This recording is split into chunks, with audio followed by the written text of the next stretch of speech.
বিসমিল্লাহির রহমানির রহিম। আগত সাংবাদিক নেতৃবৃন্দ, প্রেস ক্লাব নেতৃবৃন্দ, আমাদের পুলিশ সদস্য যারা আছেন উপস্থিত, সবাইকে আমার মনের অন্তর থেকে ধন্যবাদ জানিয়ে আমার বক্তব্য শুরু করছি। আসসালামু আলাইকুম। আমি মোহাম্মদ মমিন আলী, ঢাকা মহানগর অ্যাম্বুলেন্স মালিক সমবায় সমিতি ফার্স্ট সভাপতি, প্রতিষ্ঠাতা সভাপতি। আপনারা জানেন যে কোনো একটা অ্যাম্বুলেন্সের অনেক ক্রাইসিস ছিল।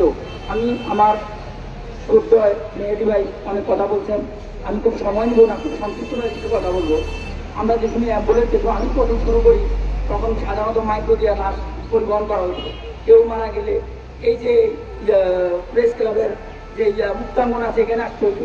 আমি অনেক জায়গায় মানুষের দেখুন যেত লাশ নেওয়ার জন্য ড্রাইভাররা ওখানে যেতে চাইতো না, এই কারণে যে লাশ নিয়ে এক জায়গায় ওদের ভয় হয়। সেই ওয়েতে একটা হাসপাতালে একটা রোগী মারা গেলে অনেক সময় ধরে লাশ নিয়ে বসে থাকতে হতো, এখানে ওখানে দৌড়াদৌড়ি করতে হতো। আজকে সেই জিনিসটা আজকে একটা বিশাল একটা ইন্ডাস্ট্রি, একটা শিল্প আকারে ধারণ হয়েছে। সেই ক্ষেত্রে কতটুকু মর্যাদা প্রাপ্য, এটা আমরা আপনাদের সাংবাদিক যারা আছেন তাদের কাছে আমি প্রশ্ন রাখলাম। এক, আমি জানি যে এই বাংলাদেশের অতি প্রথম একবার ফার্স্ট আমি নিয়ে আসছি লাশ বাই ফিশিং গাড়ি, যেটা একবারে সিএমএস বাড়েন 100 হিমাগারে লাশ যেভাবে সংরক্ষণ থাকতো, আমি সেই ক্যাটাগরির গাড়ি বাংলাদেশে প্রথম নিয়ে আসি। রাষ্ট্রের সর্বোচ্চ লোকেরা আমার গাড়ি দিয়ে এই প্রেস ক্লাবে যারা অনেক উঁচু মানের সাংবাদিক যারা মারা গেছেন, আপনারা দেখছেন অনেক গাড়ি আমার এখানে আসছে। সে ওইতে বলবো যে এই যে একটা ফিশিং গাড়ি রাষ্ট্রকে আমি উপহার দিয়েছি, এই রাষ্ট্র আমাকে কি দিয়েছে? আজকে উন্নত বিশ্ব হলে অনেক ধরনের পুরস্কার পাওয়া যেত, অন্তত এই রাষ্ট্রের মধ্যে যেমন এই যে 2100 পদক হয়, স্বাধীনতা পুরস্কার হয়, আরো অন্য অনেক পুরস্কার হয়। ওগুলো তো দূরের কথা, আমি গাড়ি চালাতে গেলে আমাকে সার্জেনরা আছে আমার গাড়িটা ব্রেক দেয়, তখন আমার কাছে কত কষ্ট লাগে বলেন? আপনাদের কাছে কষ্ট রাখলাম। আমার এই যারা হাজার হাজার 600 লোক আজকে আসছি, করোনার সময় আমি নিজে গেছি, প্রমাণ সহকারে দিব। আপনারা সাংবাদিক ভাইরা আমার চ্যালেঞ্জ করবেন। আমি অক্সিজেন নেওয়ার রুগীর করোনা রোগের আমার বাচ্চা আলাদা হয়ে গেছে, আমি নিয়ে ওখানে অক্সিজেন কোথায় দিয়ে আসছি। মানব সেবা কাকে বলে আমি বুঝি।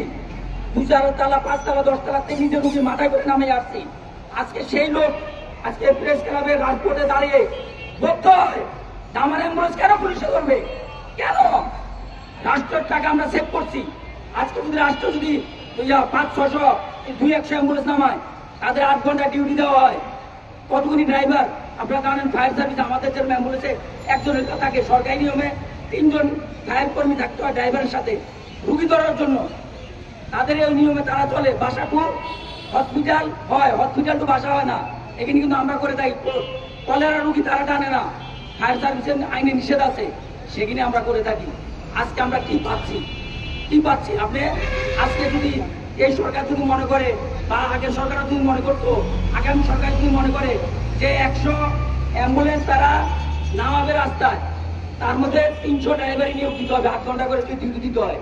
আর এই যে আমাদের সিটি কর্পোরেশন আমার জানার মতো অনেক কিনে অ্যাম্বুলেন্স নামাইছিল, সব কিছু অকেজ হয়ে গেছে। আমরা আমাদের গাড়িতে যেভাবে যত্ন নেই, এরকম যত্ন কেউ নেয় না। সরকারি জিনিসই তারা ওইভাবে অভিনীকে রক্ষণাবেক্ষণ করে না। আপনি পরে হাসপাতালে গিয়ে দেখবেন মেশিনারি ভালো আছে, ম্যাক্সিমাম খারাপ। সেই ক্ষেত্রে আজকে আমরা যে দীর্ঘদিন যাবৎ এ ধরনের কাজ করে আসতেছি, সরকারিভাবে কোনো লাশ নেওয়ার কোনো ব্যবস্থা নেই। আপনারা জানেন কিনা এটা জানি না, সাংবাদিক ভাই যারা আছেন, রুগী টানা যায় কিন্তু লাশ টানা হয় না, লাশ কিনা আমরা টেনে থাকি। সেই ক্ষেত্রে আমাদের জন্য আমাদের ওয়াল কেন্দ্রিক একটা বাণী আছে, অ্যাম্বুলেন্সের পক্ষে হা বলুন, বাচ্চাদের পক্ষে হা বলুন। ইউনিসেফের একটা বাণী আছে। আজকে আপনাদের মাধ্যমে রাষ্ট্রকে বলতে চাই, অ্যাম্বুলেন্সের পক্ষে সবাই হা বলুন, অ্যাম্বুলেন্সের পক্ষে হা বলুন। অ্যাম্বুলেন্সকে কোনোভাবে হয়রানি করতে পারেন না। আজকে একটা আয়কর কেন 30,000 টাকা হবে? একটা আয়কর কেন একটা অ্যাম্বুলেন্সের জন্য 30,000 টাকা হবে? আমার একটা অ্যাম্বুলেন্স 1 সপ্তাহ পর্যন্ত বসে থাকে। হ্যাঁ, সেই ক্ষেত্রে আমাদের জন্য আয়কর করা হয়েছে 30,000 টাকা। ম্যাক্সিমাম গাড়ি এখন আয়কর দিতে পারতেছে না, কারণ 1 সপ্তাহ পর 3 দিন করে একটা রুগী হয়। হ্যাঁ, আর আপনি আজকে যারা যারা সাংবাদিকবৃন্দ আছেন, আমাদের এই যে অ্যাম্বুলেন্সগুলি দেখতেছেন, এখানে 100 ভাগের 1 লাখ অ্যাম্বুলেন্স আসেনি। আপনাদের দৃষ্টি আকর্ষণ করে করতে চাই, এই অ্যাম্বুলেন্স কিনে আসলে কাজ আমাদের না, এটা রাষ্ট্রের অ্যাম্বুলেন্স। রাষ্ট্রের অ্যাম্বুলেন্স হয়ে গেছে। আমার বসুন্ধরা সিংহে আগুন লাগছে, আমি কাছাকাছি আছি, সবকটা অ্যাম্বুলেন্স পাঠিয়ে দিচ্ছি আমি। আপনারা দেখতে পারেন অনলাইনে সার্চ করে, বসুন্ধরা আগুন লাগছে, আমি গাড়ি কিনে পাঠিয়ে দিচ্ছি বিনা পয়সায়, বিনা পয়সায়। আজকে যে কোনো জায়গার মধ্যে আমাদের এই যে দেখেন কয়েকদিন আগে মায়ানমার আর থাইল্যান্ড কয়েকটা দেশের মধ্যে ভূমিকম্প হয়েছে। আমাদের দেশে যদি এই ধরনের পরিস্থিতি হয় কি অবস্থা হবে? আজকে সিট করে নামলে আমি তো একটা সিটের মতো তখন দেখতে যান 5টা ইন্ডিয়া হাসপাতাল পৌঁছায় দেওয়ার জন্য। হ্যাঁ, আপনারা যে এই অ্যাম্বুলেন্সের সিট গণনা করা হয় জানেন? লজ্জা এই রাষ্ট্রের জন্য, এই লজ্জা। হ্যাঁ, অ্যাম্বুলেন্সের সিটের মামলা হয়, তাদের কোনো কাজ নাই। আর মামলা কিনে আগের সরকার একটা মামলা যে জায়গায় ছিল 500 টাকা, এটাকে করছে 5,000 টাকা। একটা আমি আমার লাইন আরেকটা কথা বলতে চাই আপনাদের কাছে, একটা বাইক যে লোকটাকে সারাদিন বাইক চালায় তার মামলা 2,000 টাকা হয়। এটা এখানে মতো পরিবর্তন আনতে হবে।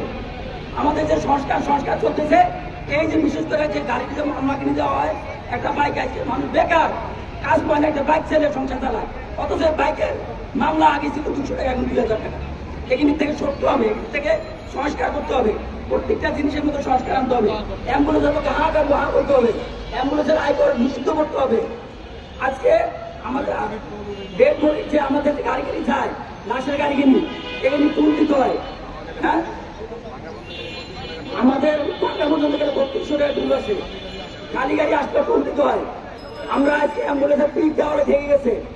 আপনাদের দৃষ্টি আকর্ষণ করে তারা আমরা অনেক কথা বলতে পারি, এমন সাংবাদিক ভাই আছেন, আমরা জানি শোষিত বঞ্চিত মানুষের কথা একমাত্র সাংবাদিক ভাইরা বলতে পারেন, দেখতে পারেন। ওনাদের সবাই দৃষ্টি আকর্ষণ করে বলতে চাই, আমাদের পক্ষে হাঁ লেগে আমাদের যে নীতিমালা, এই নীতিমালা আমাদের দরকার নাই। আমাদের রোডে যে দৃষ্টি হয়, এই জিনিসটা আমরা মুক্তি চাই। নীতিমালা আজ 53 বছরের যে নীতিমালা ছিল না, অ্যাম্বুলেন্স সার্ভিস আমরা দিয়ে আসি, কিসের নীতিমালা কিন্তু কিসের নীতিমালা? আমরা এই নীতিমালা মানি না, মানবেন নীতিমালা। সবাইকে ধন্যবাদ জানিয়ে আমার বক্তব্য শেষ করছি। আসসালামু আলাইকুম। আজকে আমরা যাই অ্যাম্বুলেন্সে আসছেন, কেউ সাইকেল দিয়ে বের হবেন না, কেউ সাইকেল না বাজাবেন না, কেউ সাইকেল না বাজাবেন না।